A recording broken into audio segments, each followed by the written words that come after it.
Мінекей мен тағы да Байхановтың әкімдігіндемін. Бүгін кештеу келдім. Сағат 4-ке таман келдім. Енді қабылдау бөлмесіне жаңа хабарластым. Ол жиылыста дейді. Енді ол жиылыста, ол анда, ол мында дейді. Көреміз енді.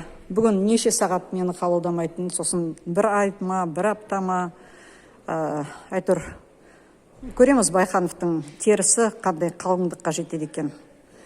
Сол, енді барлық менің енді сирек болса да көрермендерім білетін шығарсыздар не үшін мен мұнда Байхановтың соңында жүрмін. 3-ші тәулік 14 сағат отырдым бірінші рет. Кеше 6 сағат отырдым. Мені екі неде де шығарып жіберді әйтеуір. Сол, енді мінекей қазір тағы да келдім.